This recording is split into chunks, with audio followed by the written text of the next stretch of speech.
Je suis Édouard Jantal, je suis professeur de psychologie du développement à l'Université de Genève et je dirige les archives Jean Piaget.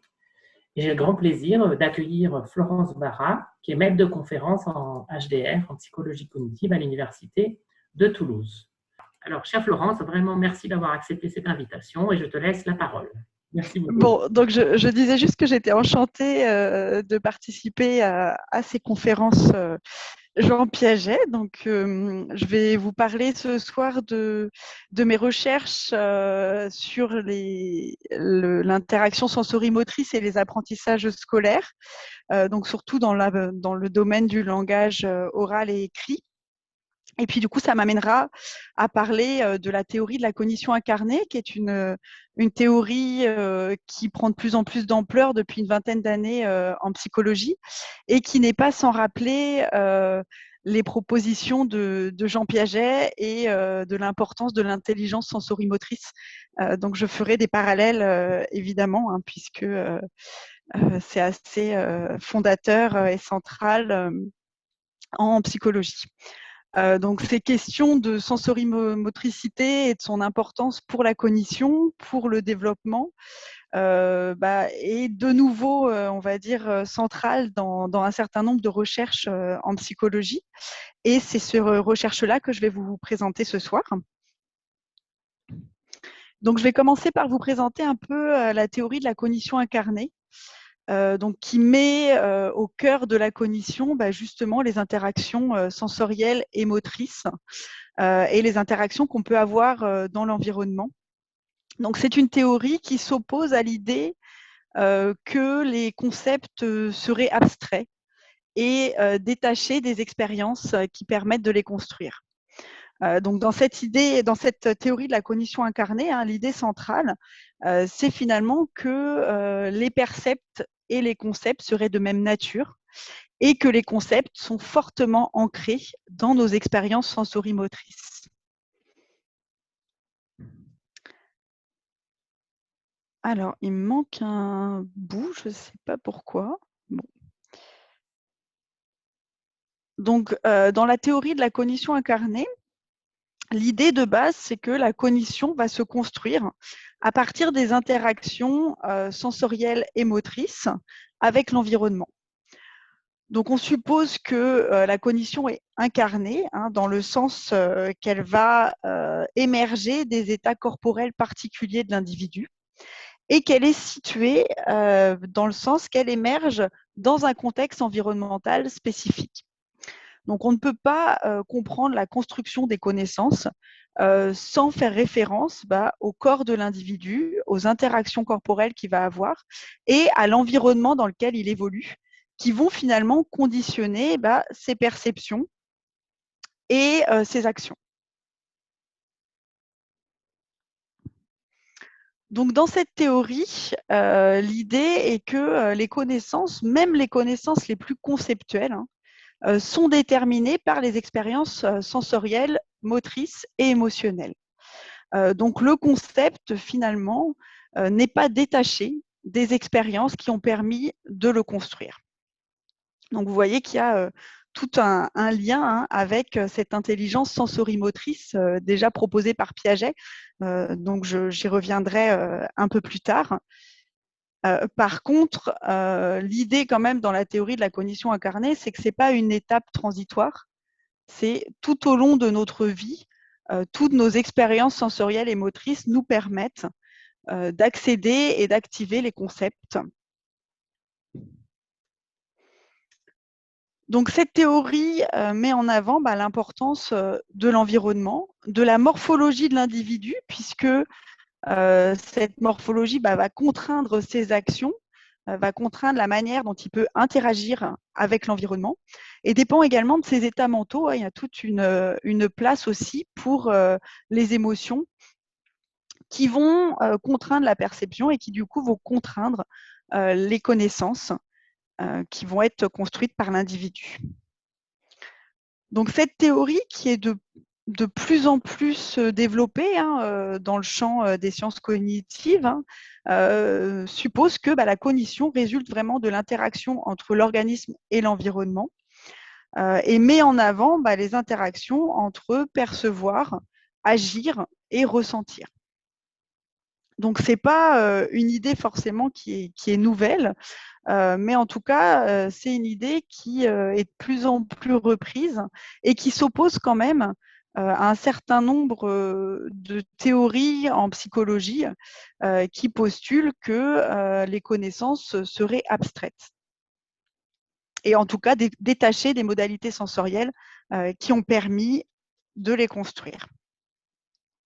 Alors, je ne sais pas, le haut de mon diaporama n'est pas visible. Il y avait juste le titre théorie de la cognition incarnée. Je vais voir s'il y a le problème sur les autres diapos, mais je n'ai pas l'impression. Donc, pour illustrer un peu cette théorie, l'idée, c'est que si je vous montre, par exemple, cette image de pomme et que je vous demande de la nommer ou de faire une tâche de catégorisation, donc, par exemple, décider est-ce que c'est quelque chose qui se mange ou est-ce que ça ne se mange pas? Est-ce que c'est quelque chose de vivant, de non vivant? Est-ce que ça fait partie de la catégorie des fruits ou de la catégorie des véhicules? Peu importe ce que je vais vous demander comme activité par rapport à cet objet, que je vous demande juste de le reconnaître ou que je vous demande d'accéder au concept et de faire des traitements plus élaborés, comme par exemple la catégorisation, quelle que soit la tâche que je vais vous demander. Dans la théorie de la cognition incarnée, l'idée, c'est que vous allez simuler un ensemble de composants qui sont associés à cet objet. Donc, peu importe ce que je vais vous demander comme tâche sur cet objet, ça va tout de suite activer, par exemple, le son quand je croque la pomme, le goût de la pomme, l'action de couper une pomme, l'action de la manger, les couleurs qui vont être associées, les informations sémantiques.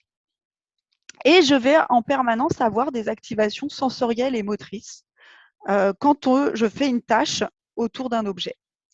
Que cette tâche soit, on va dire, plus de bas niveau, comme uniquement reconnaître visuellement l'objet, ou qu'elle soit de plus haut niveau, comme faire une activité de catégorisation sur cet objet.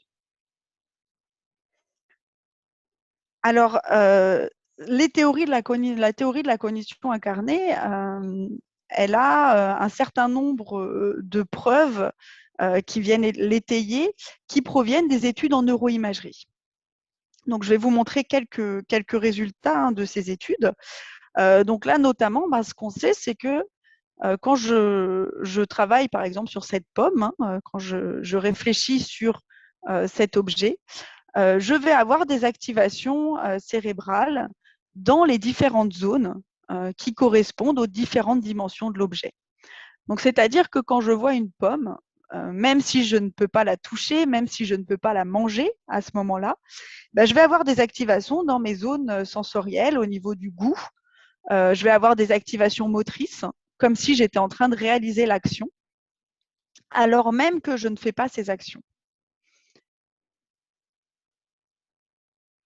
Donc ça, c'est des arguments en faveur de cette théorie qui montrent que les concepts, en fait, seraient fondés sur la réactivation des composants sensoriels, moteurs et émotionnels qui proviennent de toutes les expériences qu'on a pu avoir avec l'objet.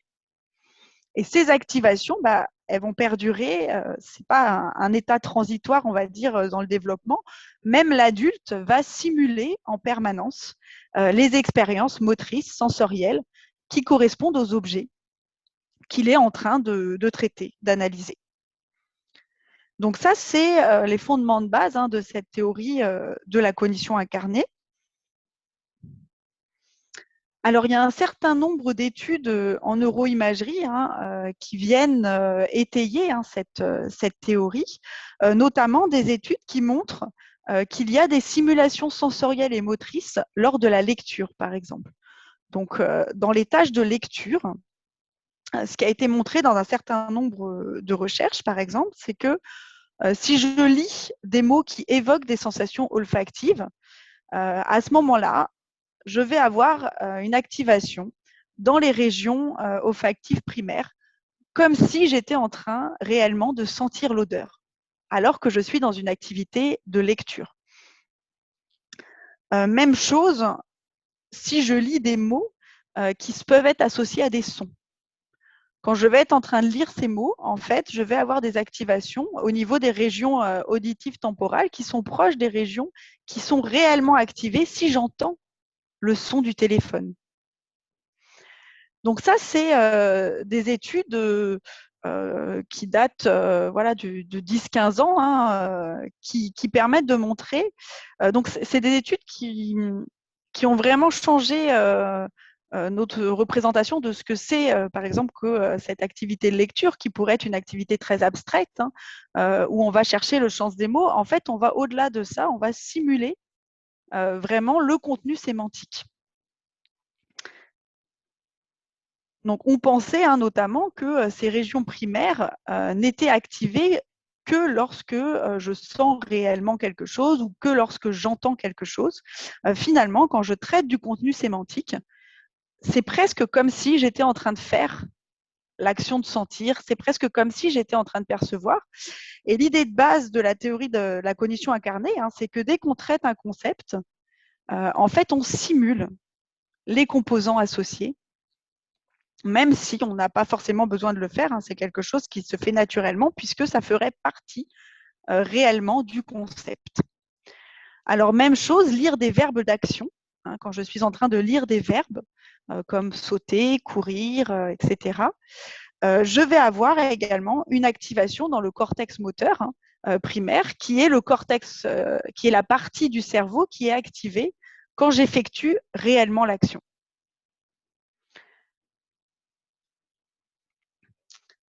Et ça a même été montré sur des expressions qui sont assez abstraites, hein, les expressions idiomatiques. Quand je lis des expressions idiomatiques qui contiennent des verbes d'action, comme par exemple prendre la mouche, sauter du coq à l'âne, et ben là aussi, je simule le contenu sémantique, je vais avoir une activation dans le cortex moteur. Donc, on a ces activations sensorielles et motrices, même quand on traite des informations qui sont plus ou moins conceptuelles. Donc ça, c'est vraiment cette idée, hein, c'est que toute connaissance, qu'elle soit abstraite ou qu'elle soit plus conceptuelle, qu'elle soit concrète, pardon, qu'elle soit plus abstraite, va entraîner des simulations sensorielles, motrices et émotionnelles, et que ces simulations, c'est ça en fait, les connaissances. Alors ces simulations motrices, hein, je vais les retrouver dans des activités perceptives, hein, comme dans des activités de perception visuelle. Si je demande à des personnes de regarder, par exemple, une image là, de fourchette, de tournevis, alors que je ne bouge pas et que je ne fais rien d'autre que regarder cette image, eh bien, on a des activations pareilles au niveau du cortex moteur primaire. Donc, en fait, quand je regarde simplement une fourchette, obligatoirement, je simule l'action qui correspond à cet objet. Si je dois classer cet objet, savoir est-ce que c'est un outil ou est-ce que ce n'est pas un outil, est-ce que c'est vivant ou est-ce que c'est non vivant. Donc, si je dois faire un traitement plus conceptuel sur ces objets, eh bien pareil, je vais avoir une simulation, une activation au niveau du cortex moteur primaire, comme si j'avais besoin de m'imaginer utiliser l'outil pour être capable de traiter l'information qui correspond à cet objet. Et on a la même activation dans le cortex moteur pour les lettres de l'alphabet, puisque les lettres de l'alphabet, on a appris à les écrire. Donc, en fait, on a des traces motrices, on a des composants moteurs qui correspondent aux lettres de l'alphabet. Et quand je vais regarder une lettre, eh bien, finalement, je simule l'action de l'écrire et je vais avoir une activation dans le cortex moteur juste en la regardant, comme si j'étais en train de l'écrire. Et d'ailleurs, cette activation va être encore plus importante si on me présente des lettres en écriture manuscrite, plutôt que si on me présente des lettres tapées à l'ordinateur. Donc, dans tous les cas, j'ai une activation motrice. Hein, quand je vois des lettres, c'est comme si j'étais en train de les écrire. Et si on me présente des lettres manuscrites, j'ai une activation encore plus importante dans les aires motrices parce que j'ai appris à les écrire et que ça correspond aux gestes que j'ai appris à faire. Alors ça, c'est les études, un certain nombre d'études en neuroimagerie qui montrent que les composantes sensorielles et motrices font bien partie intégrante de nos connaissances. Il y a également un certain nombre d'études comportementales qui viennent alimenter cette théorie de la cognition incarnée. Donc, je vous montre un exemple. Donc, dans cette étude, on demande au sujet d'appuyer sur un bouton si la phrase qu'il vient de lire a du sens et d'appuyer sur un autre bouton si la phrase qu'il vient de lire n'a aucun sens. Et là, on va lui demander d'appuyer sur un bouton loin du corps si la phrase a du sens ou sur un bouton près du corps si la phrase n'a pas de sens. Et ce qu'on va faire, c'est qu'on va manipuler la congruence entre l'action que doit faire la personne pour répondre et le contenu sémantique de la phrase. Donc, par exemple, je vais demander à la personne, est-ce que la phrase « pose la tasse sur la table » a du sens? Normalement, s'il n'y a pas de simulation motrice, peu importe sur quel bouton je dois appuyer.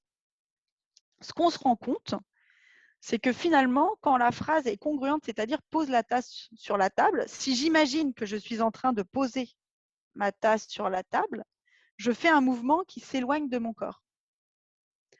Au contraire, si je simule le contenu de la phrase « mets la casquette sur ta tête », je fais un mouvement près de mon corps. Et ce qu'on va essayer de voir, c'est si le traitement de la phrase est ralenti, si le geste que je dois faire pour répondre est congruent avec ce que veut dire la phrase ou s'il est incongruent. Donc, quand je dis « pose la tasse sur la table », il faut que je réponde, la phrase a du sens, il faut que j'appuie sur le bouton du haut, le bouton le plus loin de moi. Ce n'est pas vraiment du haut, c'est sur un plan horizontal en fait. Donc, j'appuie soit près de mon corps, soit loin de mon corps. Donc, quand je lis la phrase « pose la tasse sur la table », je dois dire « oui, ça a du sens » et je vais appuyer loin de mon corps.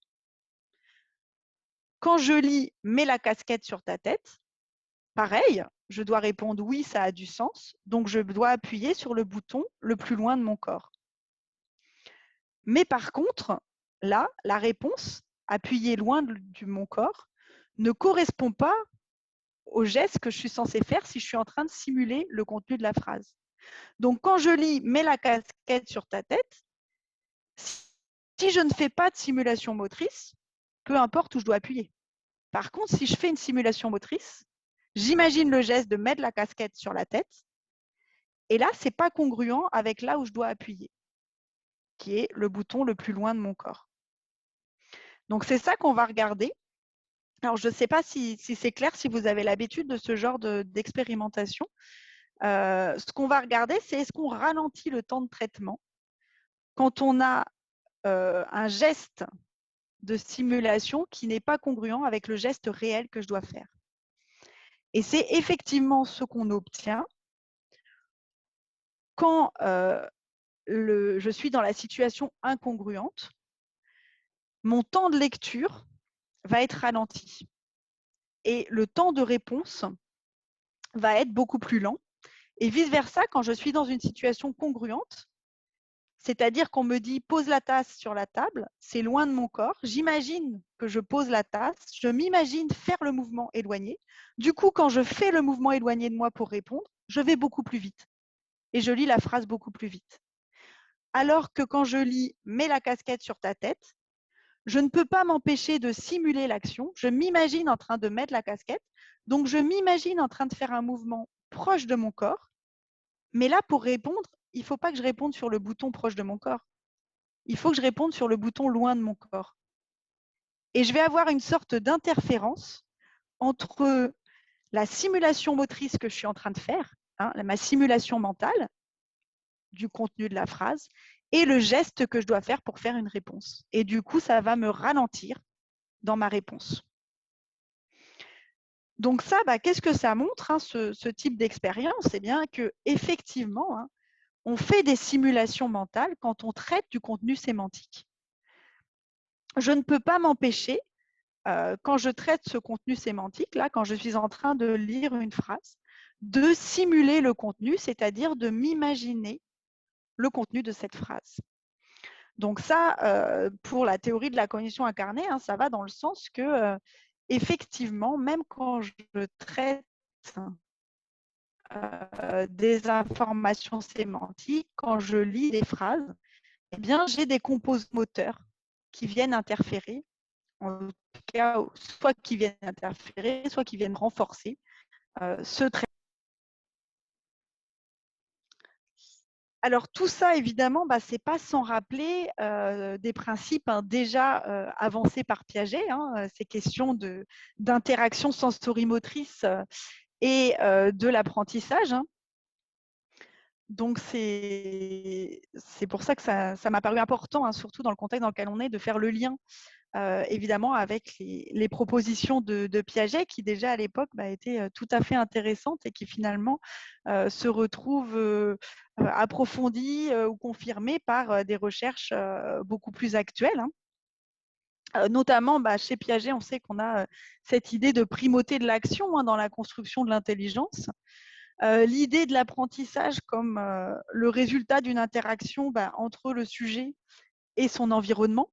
Donc ça, c'est tout à fait les principes, hein, de la théorie de la cognition incarnée. L'idée que l'activité, l'action de l'enfant est centrale et qu'elle est nécessaire au développement.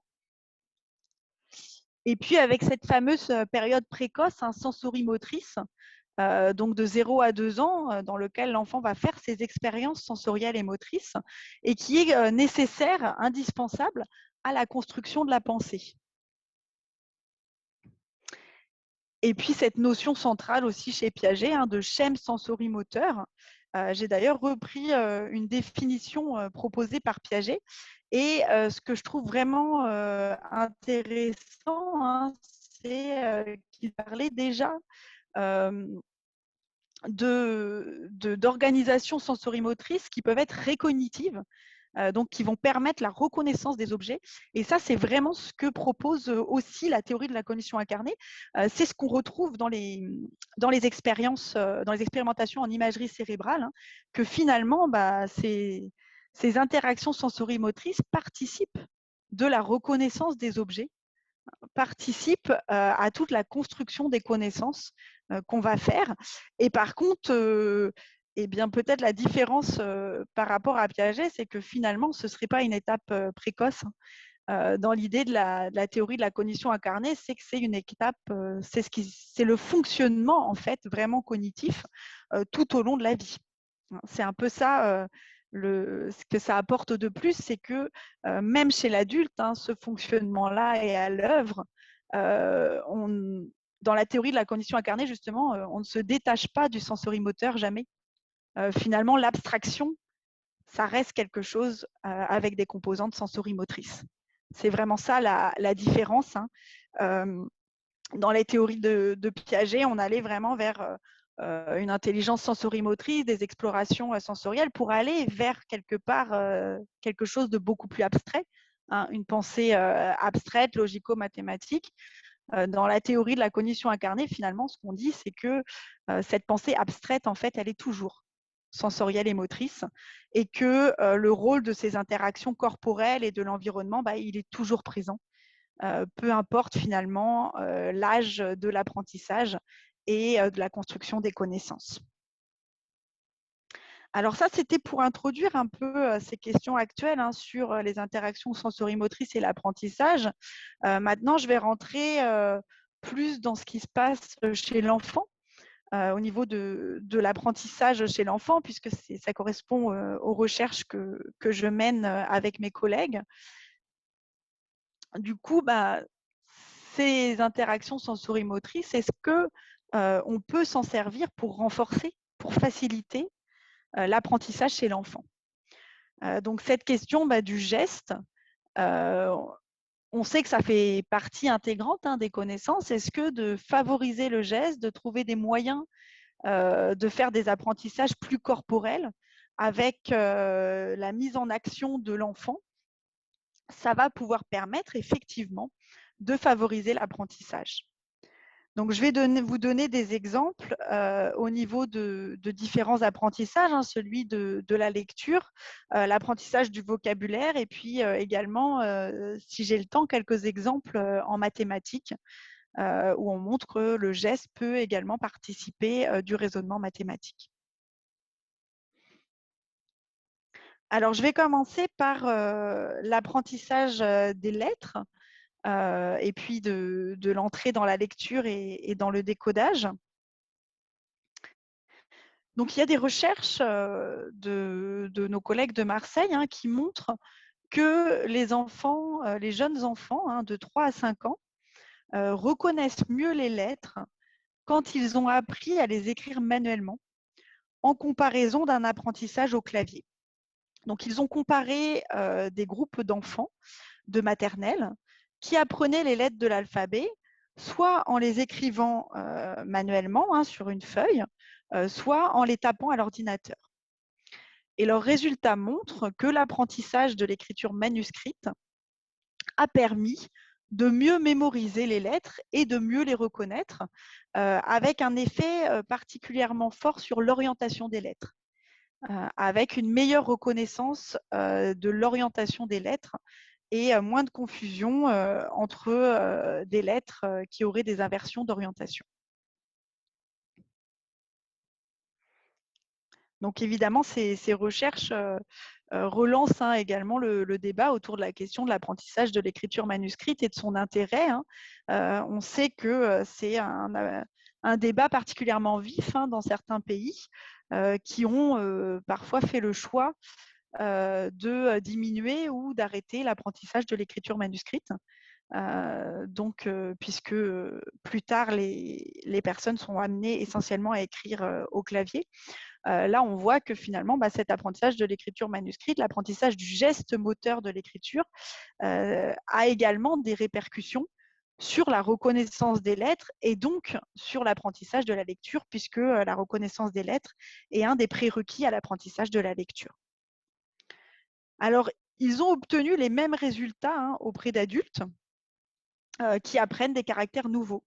Le fait d'apprendre ces caractères écrits en les traçant permet de mieux les mémoriser plutôt que uniquement en les regardant. Alors, il y a d'autres auteurs qui ont montré également que seule la pratique de l'écriture manuscrite permet de développer un réseau neuronal qui est spécifique pour la lecture et l'écriture.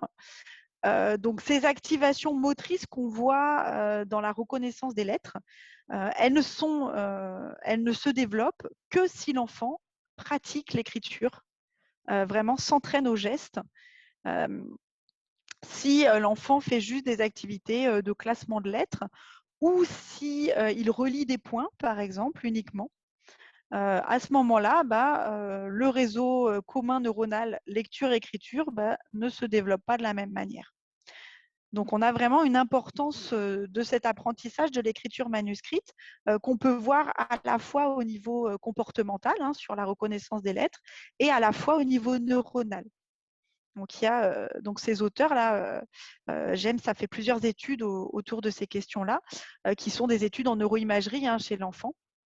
Et ils montrent que seuls les enfants qui ont pratiqué l'écriture manuscrite, après, ont des stimulations motrices au niveau des neurones moteurs quand ils regardent des lettres.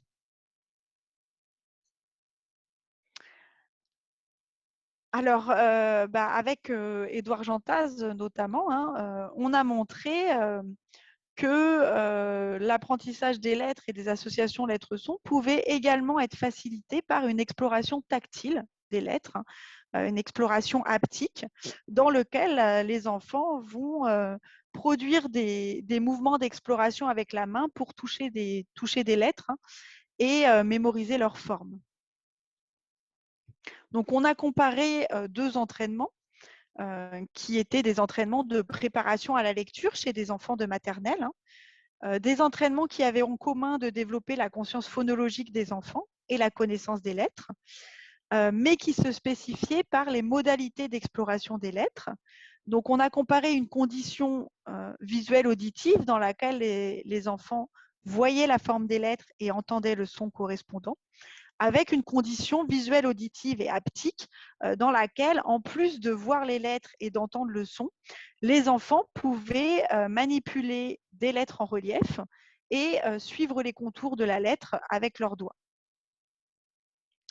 Donc, on a pré-testé avant les entraînements pour voir les performances initiales des enfants en reconnaissance des lettres, en conscience phonologique et en décodage. On a fait les phases d'entraînement et puis on a évalué les performances des enfants en post-test. Donc voilà un petit peu, vous avez le type de lettres qu'on a pu utiliser pour ces recherches, qui sont des lettres en mousse en relief que les enfants ont pu manipuler, toucher, suivre avec leurs doigts. Alors les résultats qu'on a obtenus sont un peu dans le même type de résultat qui a été obtenu pour l'écriture manuscrite. Lorsqu'on demande aux enfants d'explorer haptiquement des lettres, donc de les toucher avec la main, de faire des mouvements d'exploration avec la main pour percevoir leurs contours, on remarque que ça améliore la reconnaissance des lettres de manière plus importante que s'ils les ont seulement vues et entendues. Donc, on a eu des améliorations au niveau de la reconnaissance visuelle de la forme des lettres et des améliorations au niveau de la conscience phonologique, de la reconnaissance du son de la lettre. Et puis, on a eu une amélioration plus importante également sur le décodage de pseudomots, donc sur l'apprentissage des associations graphèmes-phonèmes. Donc, ces recherches ont été réalisées auprès de plus de 200 enfants de maternelle et quelques enfants aussi de première année de primaire, dont une majorité d'enfants à risque de présenter des difficultés en lecture et écriture. Donc, si on se place dans le cadre de la théorie de la cognition incarnée, eh bien, cet ajout de l'exploration haptique des lettres a permis la création de traces mnésiques multimodales qui vont permettre aux enfants de reconnaître et de mémoriser plus facilement les lettres et d'apprendre plus facilement les associations lettres-sons. Donc ça, c'est des résultats qui viennent également enrichir un peu cette théorie de la cognition incarnée au niveau de l'apprentissage chez l'enfant. Alors, je vais maintenant vous présenter quelques résultats sur l'apprentissage du vocabulaire. Donc, il y a un certain nombre de recherches, elles sont assez nombreuses, qui montrent que le fait de coupler le geste et le langage va faciliter le rappel et l'apprentissage de mots. Donc, ça a été montré à la fois chez l'enfant et chez l'adulte. Ça a été montré sur la langue maternelle, également sur la langue étrangère et même sur des langues complètement artificielles qu'on a demandé à des adultes d'apprendre en associant des gestes. Donc, le fait de produire le geste pendant l'apprentissage, ça permet de mieux mémoriser les mots. Et de la même manière, le fait de produire les gestes pendant le rappel, ça permet de mieux retrouver les mots qui ont été mémorisés avant. Donc, le geste va être efficace à la fois dans une phase d'encodage, c'est-à-dire quand on apprend le mot, et à la fois dans une phase de rappel, quand on essaye de retrouver le mot. Si on empêche la personne de bouger, de produire les gestes quand elle essaye de retrouver le mot, elle va se rappeler de moins de mots que si on lui permet de reproduire les gestes qui étaient associés. Le fait de faire le geste, ça permet de mieux mémoriser le mot et en même temps, ça permet de mieux récupérer le mot en mémoire une fois qu'on l'a mémorisé. Donc ça a été montré chez de très jeunes enfants comme chez de jeunes adultes. Il y a un certain nombre de recherches autour de ça et dans différentes langues. Dans le même type de recherche, ce qui a pu être montré, c'est que, par exemple, si on lit une histoire en langue étrangère, donc là, c'était auprès d'enfants francophones, on leur lisait une histoire en anglais et on mimait le contenu de l'histoire avec des gestes. Et ils ont pu montrer que les enfants, alors que c'était une langue qu'ils ne connaissaient pas du tout, étaient capables de raconter l'histoire et de mémoriser un certain nombre d'informations de l'histoire à partir des gestes. Alors, dans une de nos recherches, on s'est intéressé à l'intérêt de manipuler un objet réel pour mémoriser des mots de vocabulaire nouveaux. Donc, des mots là, pour cette expérience-là, c'était dans une langue étrangère. Donc, cette recherche a été menée auprès de 108 enfants rwandais de 6 à 12 ans qui étaient bilingues, Kinyarwanda et anglais, et qui apprenaient une troisième langue pour la première fois, donc en l'occurrence le français. Donc, on a demandé à ces enfants d'apprendre 28 mots de vocabulaire nouveaux en français dans 2 conditions d'apprentissage, soit en utilisant l'objet réel, soit en regardant une image représentant l'objet. Alors, je vous montre un peu une illustration. Donc, les enfants devaient, dans la condition objet, tenir l'objet dans la main et répéter le mot de vocabulaire. Donc là, dans l'image que vous voyez, c'est la casquette. Donc, l'enfant tenait l'objet, répétait le mot casquette, et puis passait la casquette à l'enfant suivant qui tenait l'objet, qui répétait le mot casquette. Dans l'autre condition, l'enfant avait l'image de l'objet, on lui montrait, il répétait le mot, et puis on montrait l'image à l'enfant suivant. Donc, on a comparé ces 2 conditions d'apprentissage en utilisant un objet réel ou en regardant uniquement le support imagé. Donc, les résultats qu'on a obtenus montrent un effet de la condition d'apprentissage. Donc, sur le graphique, vous avez en rose le nombre de mots appris, enfin la proportion le pourcentage de mots appris avec un support d'image et le pourcentage de mots appris en tenant l'objet réel. Et donc, on a une différence significative. Il y a eu beaucoup plus de mots appris quand les enfants ont tenu l'objet réel que quand ils ont vu l'image. Et ce, quel que soit l'âge des enfants. Donc, sur le graphique à côté, vous voyez la répartition en fonction de l'âge des enfants. Donc, on a un effet de mémoire, plus les enfants sont âgés, donc là, on a l'âge en mois, plus les enfants sont âgés, plus ils mémorisent de mots. Mais quel que soit l'âge, la condition en bleu, là, que vous voyez, objet, est toujours supérieure à la condition image. Donc, quel que soit l'âge des enfants, que ce soit pour les enfants de 6 ans ou pour des enfants jusqu'à 12 ans, il y a toujours un meilleur apprentissage quand les mots ont été appris en manipulant l'objet plutôt que quand ils ont été appris en voyant l'image. Dont l'interprétation qu'on a pu en faire dans le cadre de la théorie de la cognition incarnée, c'est que quand on tient l'objet réel, on peut plus facilement simuler l'action que lorsqu'on voit l'image. On peut plus facilement simuler des composants sensoriels et moteurs. On peut plus facilement simuler des composants émotionnels également quand on tient l'objet. Et ces composants sensoriels, moteurs et émotionnels vont faciliter l'apprentissage. C'est un peu ça, c'est vraiment le postulat de base de la théorie de la cognition incarnée.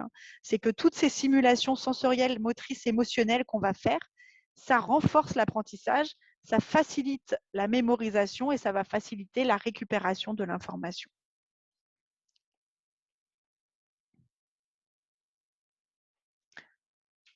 Alors, on peut se poser la question par rapport à ça, sur toutes ces questions de simulation motrice. Est-ce qu'il est aussi efficace de voir un mouvement que de réaliser soi-même le mouvement? Alors là, les réponses qu'on peut trouver dans un ensemble d'études, c'est plutôt que la réalisation effective du mouvement est beaucoup plus efficace qu'uniquement l'observation du mouvement produit par quelqu'un d'autre.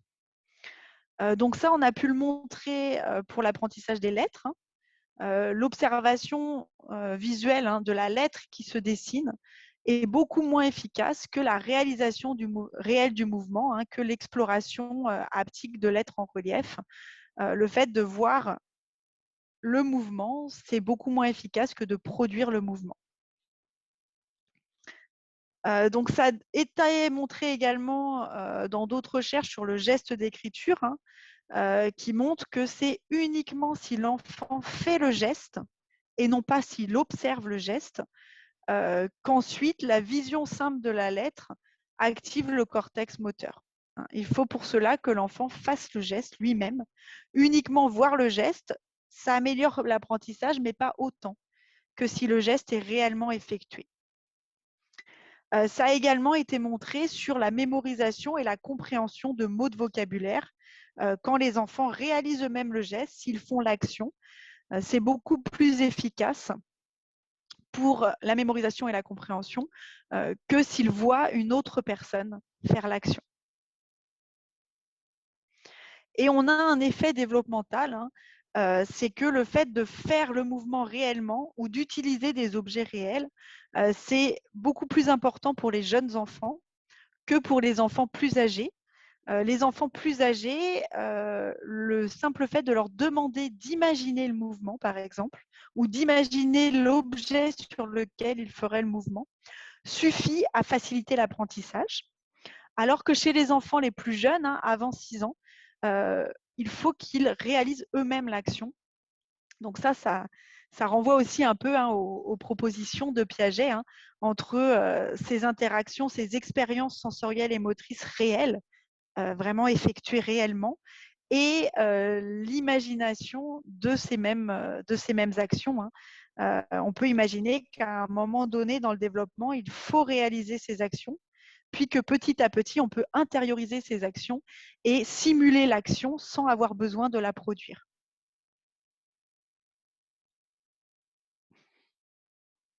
Alors là, je vous montre une autre de nos recherches sur la compréhension en lecture, parce que je la trouve intéressante, parce qu'on n'a pas...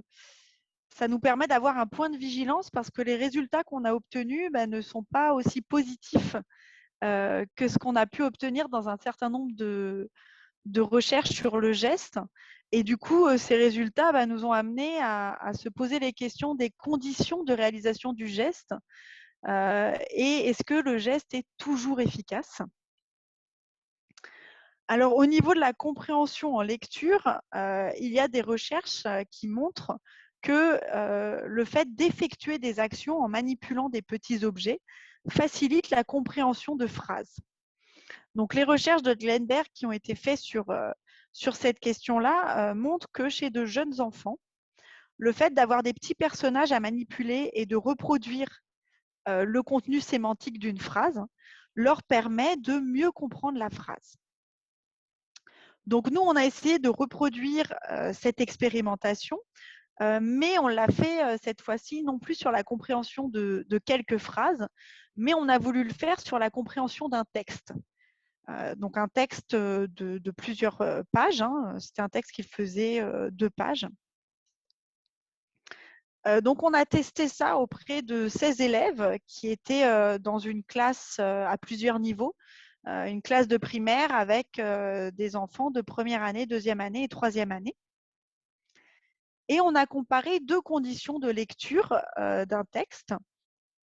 Donc, le texte était lu à voix haute par l'adulte.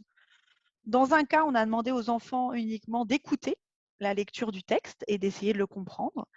Et dans l'autre cas, on leur a demandé de manipuler des petits personnages miniatures et de reproduire tout au long de l'histoire les actions et les événements qui apparaissaient dans l'histoire. Donc, on a comparé à une condition contrôle d'écoute pure de l'histoire à une condition de manipulation et de reproduction d'actions. Avec l'idée que là encore, le fait de simuler l'action devrait faciliter la compréhension. Suite à ces phases de lecture, on a fait remplir un questionnaire aux enfants, enfin on l'a rempli avec eux. Un questionnaire qui comprenait des questions pures de mémoire, donc des questions de rappel, redonner qui sont les personnages, qui sont les lieux, les noms des personnages, des questions de compréhension locale, auxquelles l'enfant peut répondre en ayant directement les informations du texte, et des questions plus d'inférence et de compréhension globale qui nécessitaient de faire des mises en lien entre différentes informations dans le texte. Et les résultats qu'on a obtenus, finalement, d'un côté, sont ceux qu'on espérait obtenir, mais pas complètement. Hein, partiellement, ça va dans le sens de la théorie de la cognition incarnée, mais pas complètement. Si on regarde au niveau du rappel, effectivement, dans la condition manipulation, les enfants ont rappelé beaucoup plus d'informations que dans la condition contrôle d'écoute. Donc, on peut se dire, effectivement, la manipulation, la réalisation d'actions, ça a favorisé le rappel d'un certain nombre d'informations. Ça ressent que la mémorisation des informations, c'est aussi une base de compréhension. Par contre, quand on regarde la compréhension locale, donc c'est-à-dire la compréhension explicite plutôt, on n'a pas de différence significative entre les deux conditions d'apprentissage, de lecture. Et quand on regarde la compréhension globale, donc qui nécessitait de faire des liens entre différents éléments, d'aller chercher des inférences, eh bien là, on a même le pattern inverse de résultat. En fait, dans ce cas-là, la manipulation a détérioré la compréhension en lecture. Donc ce résultat, ça nous a beaucoup interrogés parce qu'on était plutôt dans l'idée du geste facilitateur, de simulations sensorielles et motrices qui vont faciliter l'apprentissage. Et là, on a plutôt obtenu un effet inverse, en tout cas sur la compréhension globale. Et comme j'ai des collègues qui travaillent sur la question de la charge cognitive, eh bien finalement, on a essayé de réfléchir un petit peu par rapport à ces questions-là. Et on s'est dit que dans certains cas, les actions pouvaient entraîner une charge cognitive trop importante au détriment finalement de la réalisation de la tâche, donc dans ce cas-là, de la compréhension. Donc ça nous a alerté un peu sur les conditions dans lesquelles le corps favorise l'apprentissage. Est-ce que le geste favorise toujours l'apprentissage? Dans quelles conditions? Et finalement, il se peut que le geste soit parfois au détriment de l'apprentissage. Dans ce cas-là, il a pu se passer deux choses. Finalement, comme on demandait aux élèves de manipuler des petits personnages, de reproduire les actions, on les a focalisés énormément sur des informations qui n'étaient peut-être pas les plus pertinentes pour la compréhension globale de l'histoire. Donc effectivement, ils ont été plus performants pour rappeler les lieux, les événements, les personnages. Mais par contre, pour faire du lien, pour aller chercher des inférences, ça les a plutôt défavorisés. Parce que on sait que nos capacités en attention, en mémoire de travail sont limitées. Et finalement, la manipulation, à ce moment-là, a peut-être pris trop de ressources ou a peut-être centré les élèves sur les informations qui n'étaient peut-être pas les plus pertinentes dans ce cas-là. Et ça a détérioré la compréhension globale. Donc ça, c'est un résultat que je voulais vous montrer parce que pour finir, je reviendrai sur les conditions du geste pour favoriser l'apprentissage. Et il y a quand même des questions à se poser. Ce n'est pas n'importe quel geste dans n'importe quelle condition. Il y a des moments où, au contraire, ça peut peut-être détériorer l'apprentissage. Donc après, à analyser pourquoi. Alors, je voulais vous montrer aussi rapidement d'autres exemples d'autres domaines dans lesquels les recherches montrent un intérêt des interactions sensorimotrices, notamment dans l'apprentissage des mathématiques. Donc, il y a des recherches qui montrent, par exemple, que le fait d'utiliser les doigts pour compter, ça va faciliter l'apprentissage des nombres. Alors, il y a aussi d'autres recherches même qui montrent que la représentation de la main est liée aux habiletés numériques. Donc, on a vraiment un ancrage corporel finalement par rapport pour les habiletés numériques. Il y a aussi d'autres recherches dans le même sens qui montrent que l'utilisation d'un boulier dans lequel on va manipuler finalement, ça favorise les habiletés numériques. Il a également été montré par Édouard Jantaz et des collègues que l'exploration haptique de figures géométriques facilite leur reconnaissance. Le fait de toucher, de suivre les contours, de manipuler avec la main des figures géométriques, ça facilite la reconnaissance de ces figures. Et puis, il a également été montré que les gestes aident à résoudre des problèmes mathématiques. Alors, je vous montre un peu plus en détail cette expérimentation. Donc, les auteurs ont demandé à des enfants de 9-10 ans de réaliser des problèmes de mathématiques de ce type. Donc, vous voyez, on avait 6 plus 3 plus 4 égale, il fallait trouver le chiffre et plus 4, donc en gros, additionner 6 plus 3 pour combler l'information manquante. Donc, ils ont pris uniquement des élèves qui étaient en difficulté et qui échouaient à ce type de problème. Ils leur ont proposé 2 types d'entraînement. Un type d'entraînement sans geste, où on demande à l'enfant, on montre à l'enfant le problème, on lui demande d'essayer de répondre à ce problème. Et un type d'entraînement avec geste. Donc, cette fois-ci, on demande à l'enfant de faire un V avec ses doigts sous le 6 et le 3, puis de pointer avec son doigt le trou. Donc, on a une condition sans geste et une condition avec geste. Et ce qu'ont pu montrer ces auteurs dans cette expérimentation, c'est que la condition avec geste a favorisé la résolution de problèmes. Et les enfants qui ont fait ces séances en apprenant ce geste-là, à faire le V avec le doigt, puis à pointer le chiffre manquant avec l'autre doigt, ont été plus performants ensuite pour résoudre ce type de problème.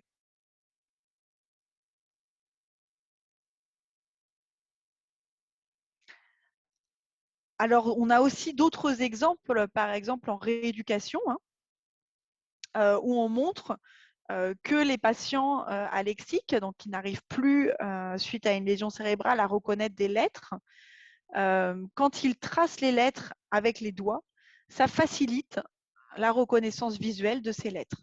On peut travailler ça en rééducation en demandant à ces patients de tracer la lettre avec le doigt et ça facilite ensuite la reconnaissance des lettres.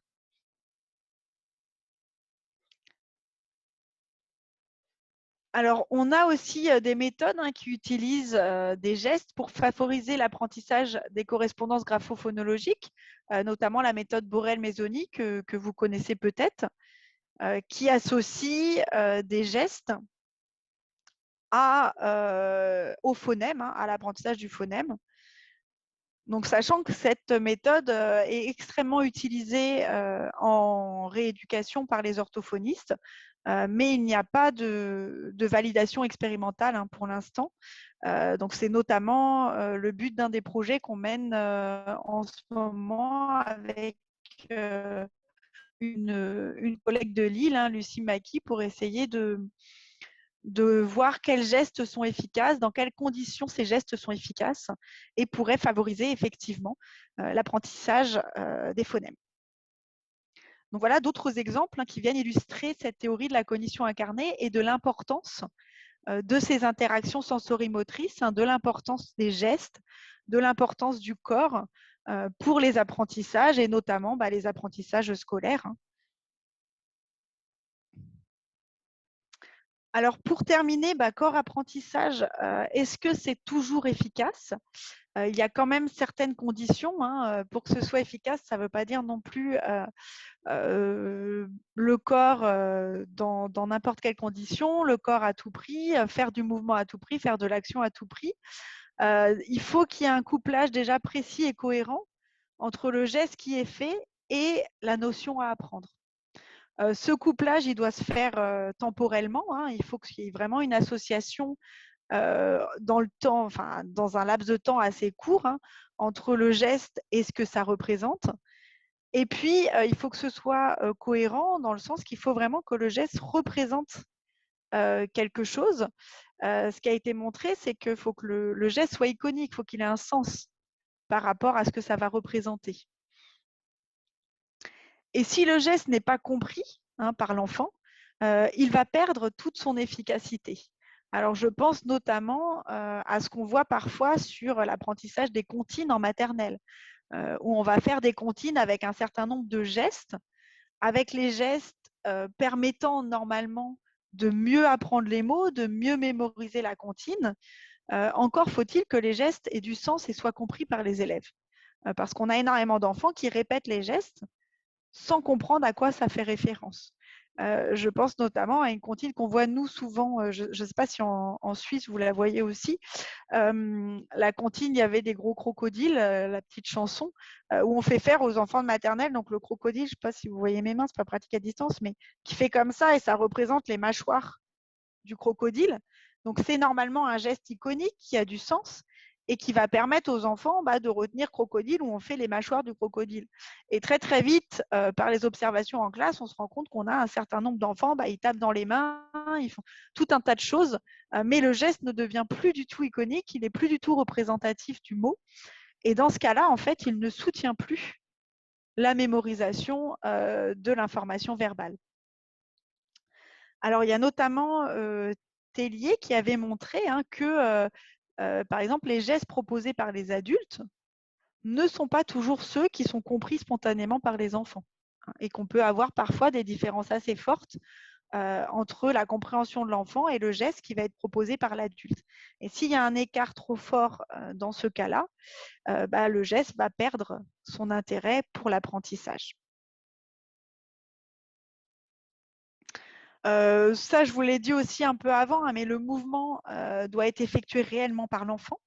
Uniquement l'observation visuelle du geste, ça ne permet pas d'améliorer autant, de manière aussi efficace, l'apprentissage. Et puis, il faut faire attention à ce que l'action n'impose pas une contrainte cognitive supplémentaire, comme j'ai pu vous le montrer avec la petite expérience qu'on a faite sur la manipulation et la compréhension en lecture. Si le geste est trop difficile, par exemple, pour l'enfant, si le geste le détourne de la tâche, à ce moment-là, on va perdre l'effet facilitateur parce qu'on va rajouter une contrainte cognitive supplémentaire. Ça va être le cas quand le geste n'est pas automatisé. Alors, je pense, par exemple, quand on parlait du geste d'écriture pour mieux reconnaître les lettres, on n'est pas du tout sûr que ce soit le cas, par exemple, pour un enfant dyspraxique.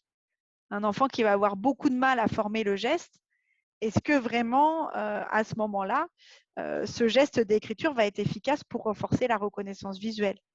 Donc là, sur cette question-là, j'avais mené une recherche sur un enfant dyspraxique en rééducation où, au lieu de le faire écrire, pour renforcer la représentation visuelle de la lettre, on lui demandait de suivre les contours de la lettre avec le doigt. Donc, il était sur des lettres en creux. Il pouvait mettre son doigt dans les rails, dans le creux de la lettre, et puis suivre la lettre comme ça, sans que ça lui demande trop de contrôle moteur. On lui faisait manipuler aussi des petites lettres en relief. Donc, ça ne lui demandait pas trop de contrôle moteur. Et là, effectivement, on a obtenu des performances positives et une amélioration de la reconnaissance des lettres. Par contre, si on veut passer à ce moment-là sur le geste d'écriture pour améliorer la reconnaissance de la lettre, vu que le geste d'écriture est difficile pour l'enfant, il va imposer une contrainte cognitive trop forte. Et à ce moment-là, il n'y aura peut-être pas d'effet bénéfique sur l'apprentissage. Donc, il faut quand même garder à l'idée garder en tête cette question des contraintes cognitives. Si un geste n'est pas du tout automatisé, finalement, ça ne va pas renforcer le langage. Dans une expérimentation en petite section de maternelle, donc les enfants, nous, la petite section, ils ont 3 ans. Chez des enfants de 3 ans, on leur demandait de faire les gestes et d'apprendre le mot de vocabulaire en même temps. Donc, par exemple, on était allé chercher des mots qu'ils ne connaissaient pas beaucoup, comme ramper, sautiller, et on leur demandait de faire le geste en même temps qu'ils prononçaient le mot. Eh bien, ce qu'on a pu obtenir, c'est que pour les enfants qui avaient déjà une bonne aisance motrice, le fait de faire le geste en même temps qu'ils prononçaient le mot a favorisé l'apprentissage du vocabulaire. Par contre, pour les enfants qui n'avaient pas une bonne aisance motrice, on a eu plutôt un effet négatif sur l'apprentissage du vocabulaire. Et l'apprentissage du vocabulaire n'était pas meilleur cette fois-ci avec le geste parce que les enfants avaient de la difficulté à produire le geste.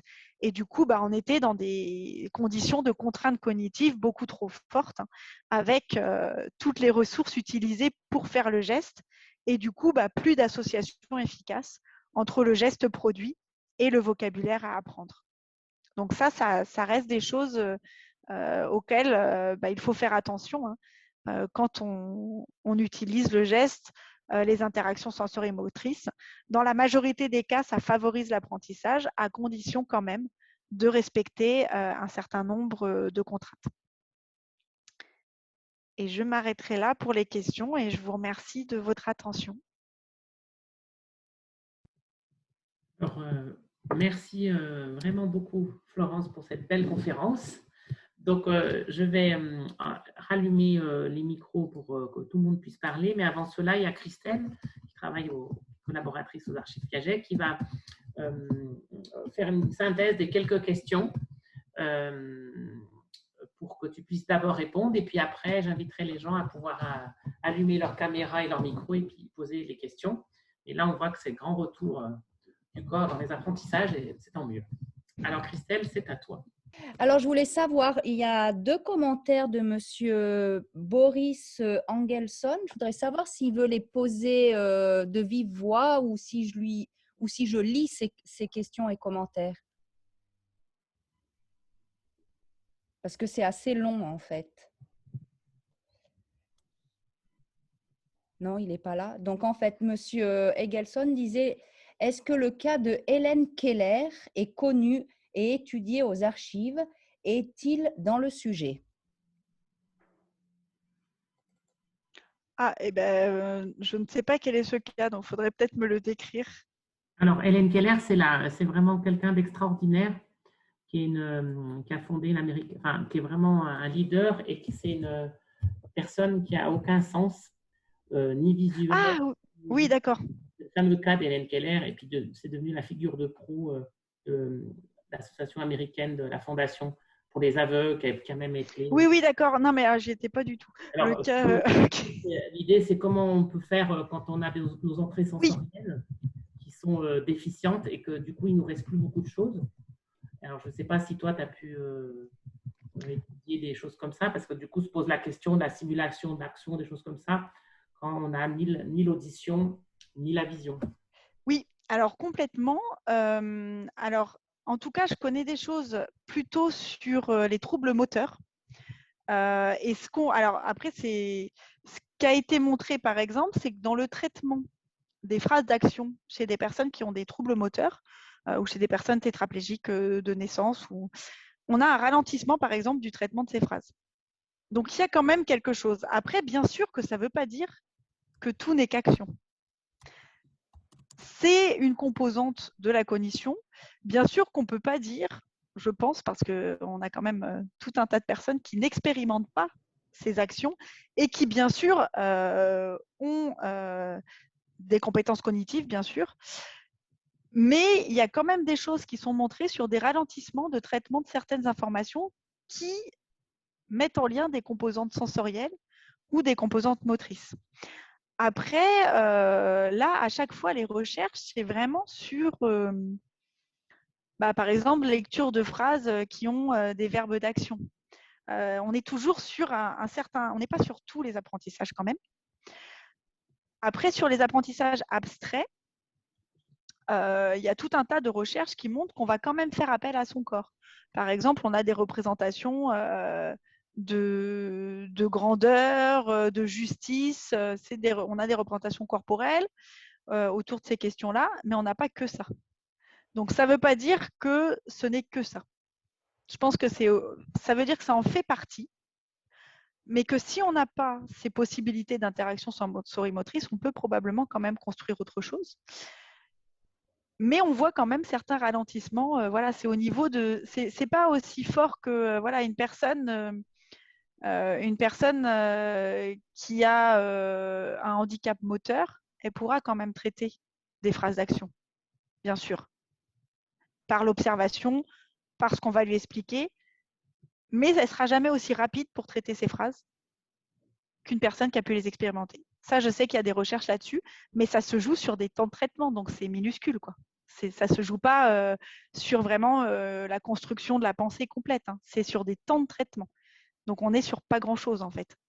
Et quand on montre qu'on a ces influences motrices, on a tout un tas d'interférences, c'est juste des interférences. Si on empêche la personne de bouger, par exemple, elle va mettre plus de temps à retrouver ses idées, mais elle les retrouve quand même. Donc, il y a quand même autre chose, heureusement. Mais ça, voilà, ça en fait partie. Alors, si vous voulez en savoir plus, je vous invite à aller consulter la chaîne YouTube et puis aller voir des interventions. Notamment, j'avais fait un exposé il y a longtemps sur la déficience visuelle et justement de comment on fait quand on n'a pas la vision. Et du coup, il y avait un petit hommage aussi à Hélène Keller.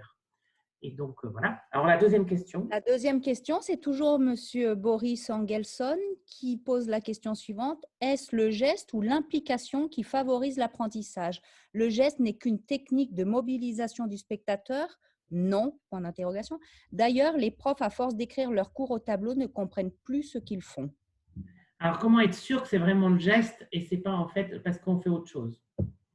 Non, bah alors ça, par contre, ça a déjà été montré justement sur tout ce qui est gestes iconiques et non iconiques. Si on fait faire des gestes qui n'ont pas de lien, ça ne favorise pas l'apprentissage. Donc, je pense que là, quand même, c'est un point de réponse. Ça, il y a des recherches qui ont comparé le type de geste, le fait de faire des gestes à quelqu'un, mais si ça ne représente pas ce qu'on est en train d'essayer de lui faire apprendre, par exemple, ça ne marche pas. On peut peut-être même considérer que c'est une tâche. C'est plutôt parasite, ouais, ça va plutôt interférer. Donc non, c'est quand même vraiment le geste, à condition qu'il soit en lien et qu'il représente quelque chose. Et c'est ce que je disais justement sur la surcharge cognitive. Si le geste n'est pas compris et qu'on fait faire tout un tas de mouvements comme ça pour rien, en fait, ça ne favorise pas l'apprentissage par contre. Merci. Donc, il y a une dernière question de Ramiroto qui vous remercie pour cette présentation très intéressante. Et s'il comprend bien, votre recherche présuppose la thèse du développement du système d'écriture et de lecture comme un processus d'association graphophonétique.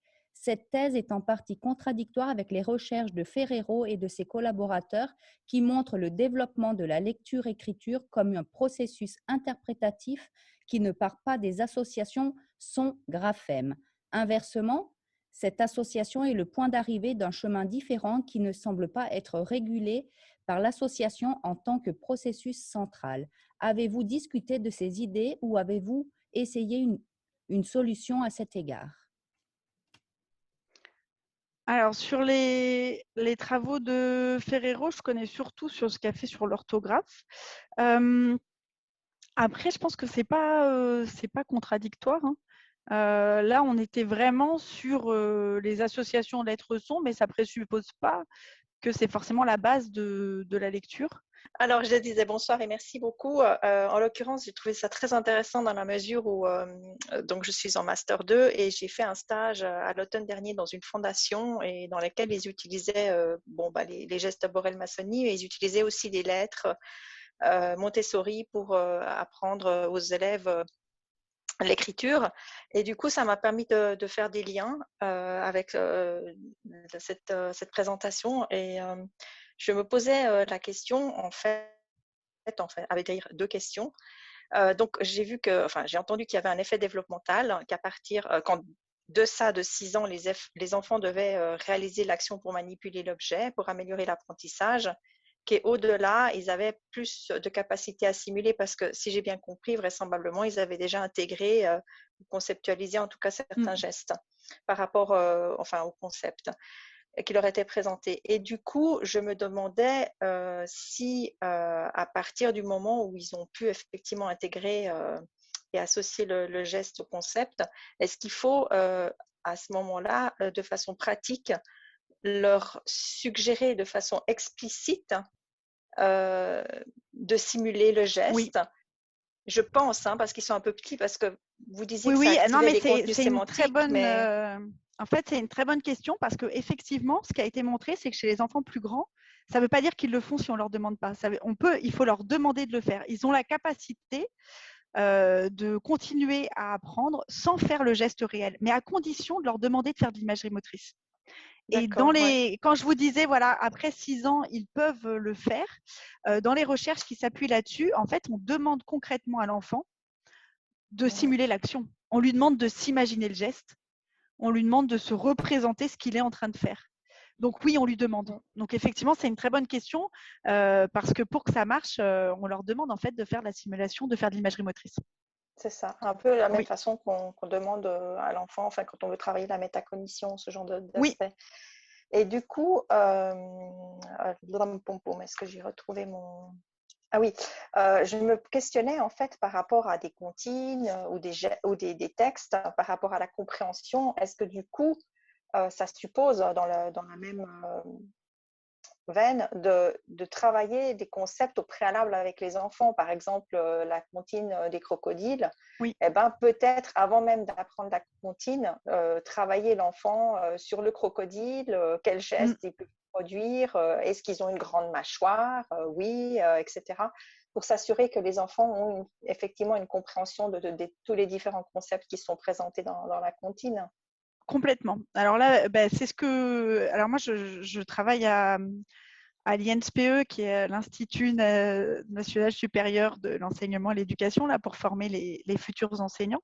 Donc, j'ai beaucoup de stagiaires avec lesquels je vais travailler. Et c'est ce qu'on a mis en place, justement, dans des classes de maternelle pour essayer de travailler en amont les gestes que ça représente pour les aider à mémoriser des petites comptines. Et effectivement, là, ça marchait beaucoup mieux.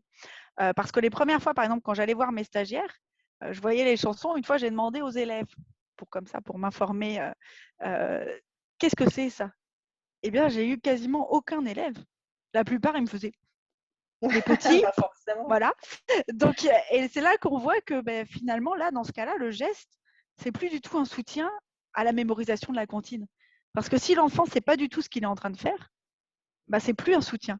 Et j'ai eu le même genre de comportement avec, par exemple, les gestes Borel-Mézoni, où j'ai pu des fois aller interroger des enfants et qui me disaient ah non, mais celui-là, je le sais, ça, c'est cette lettre-là, c'est le R qui fait re. Mais alors, je ne sais plus comment on le fait, le re. Est-ce que c'est comme ça, comme ça? Et là, dans ce cas-là, le geste n'a plus de sens. Par contre, l'enfant qui est bien, ah oui, le r, parce que je l'entends dans la gorge. C'est ça. Et là, je le retrouve. Là, ça a du sens. Par contre, si l'enfant est en train de chercher une information supplémentaire, là, on voit qu'il n'y a plus justement le couplage geste-apprentissage n'est plus bon. On lui demande une mémorisation en plus et ça, c'est pas performant. Oui. Pardon. Et moi, d'ailleurs, ça m'a frappée parce que pour le coup, en fait, on utilise, il me semble, bon, j'ai fait qu'un seul stage, mais de ce que j'ai pu observer, il me semble qu'on utilise beaucoup, on a beaucoup d'espoir sur cette intégration sensorimotrice avec des enfants qui sont avec des difficultés développementales ou d'apprentissage. Mais pour le coup, c'est souvent des enfants qui ont une compréhension qui est quand même moindre de certains aspects ou même langagiers ou qui sont peu verbaux. Et du coup, quel est l'apport en fait dans ce type de population de l'emploi Après, je pense qu'il faut aussi que ce soit explicite, quoi. Il manque peut-être. Faut pas imaginer que le geste va être un peu magique. On associe, on fait de la multimodalité et ça marche à tous les coups. Pas du tout. Moi, j'ai pu voir aussi, par exemple, sur l'exploration haptique des lettres. J'ai vu des classes où on laissait des lettres en relief comme ça que les enfants viennent prendre, mais s'ils ne savent pas ce qu'ils sont en train de faire, si on n'est pas en train de manipuler la lettre, parce que la lettre, elle a une forme, qu'elle a un son, etc., ça ne sert à rien en fait. La manipulation juste pour la manipulation, comme l'enfant, comme j'ai pu montrer dans la lecture d'histoire finalement.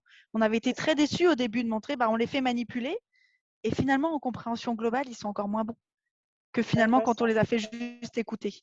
Et effectivement, quand on est sur des enfants qui en plus ont des difficultés, l'effet va être encore pire finalement, parce que ça va leur demander encore plus de ressources, eux, de faire le lien.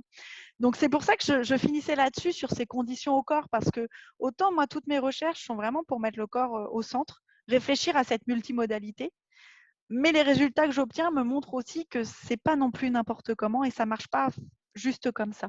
Il y a quand même des conditions de couplage, de compréhension de ce que c'est, de charge cognitive qu'il faut prendre en compte, parce que juste si on fait faire pour faire, effectivement, il ne va pas se passer grand-chose à ce moment-là.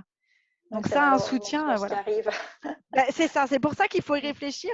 Et c'est vrai que des fois, quand je fais des présentations, les professionnels me disent « Oh super, du coup, on va les faire manipuler, on va faire… » mais en fait, c'est pas si simple non plus. Il suffit pas juste de manipuler. Il faut aussi que ce soit fait dans certaines conditions, dans des séances, et que l'enfant soit accompagné aussi là-dedans. Parce qu'un enfant qui n'a pas compris les gestes, et la méthode Borel-Maisoni, nous, on essaye de travailler justement pour repérer quels sont les gestes efficaces, quels sont les gestes compris. Parce qu'il y a tout un mélange de gestes. En plus, ils ne sont pas du tout le même niveau. Il y a des gestes qui représentent des petites histoires, d'autres qui représentent vraiment le son. Enfin, ça n'a pas tous la même valeur. Et quand ça représente le son, où l'intérêt est vraiment que l'enfant entende le son dans son corps, ça a vraiment un intérêt, surtout pour des enfants. On travaille beaucoup avec des enfants aussi qui peuvent avoir un déficit auditif, par exemple, pour leur faire sentir ce son dans le corps. Mais si le geste n'est pas compris, on a tout perdu. Il faut à un moment expliquer à l'enfant que le geste lui permet de mieux comprendre. Quand on fait le haut comme ça, c'est le haut parce que la bouche fait haut. Mais si l'enfant n'a pas compris que ça représente la bouche qui fait haut, et c'est souvent le cas chez un certain nombre d'enfants, parce que moi, je commence des recherches autour de la méthode Borel-Maisoni, donc je vois un petit peu. Par exemple, le peu, c'est vraiment cette explosion. Mais juste quand on fait ça, les 3/4 des enfants, en fait, ils font des trucs avec la main, mais ils n'ont pas compris que le but, c'est d'apprendre, je serre la bouche et je l'ouvre. Et si personne ne me l'explique, eh bien, en fait, l'enfant essaye de reproduire un geste qui n'a aucun sens pour lui. Oui, c'est souvent c'est dramatique à la fois parce que c'est souvent utilisé justement avec des enfants qui sont non-verbaux, qui ont des difficultés de compréhension et en définitive, comment voulez-vous leur expliquer? Ça rend les choses vraiment très compliquées. Après, justement, il faut leur dire en fait quand je fais le geste, là, ça peut être voilà, regarde mes lèvres se ferment, mes lèvres s'ouvrent, c'est le p. Et à un moment donné, il faut leur expliquer quand même ce que c'est que ce geste. S'ils ne le comprennent pas d'eux-mêmes, il y a certains enfants qui le comprennent d'eux-mêmes. Mais s'ils ne le comprennent pas d'eux-mêmes, si le geste n'a plus de sens, ça ne va pas les aider à mieux à aller chercher le son, forcément. En tout cas, c'est super intéressant. Merci beaucoup. Alors, merci pour cette intervention.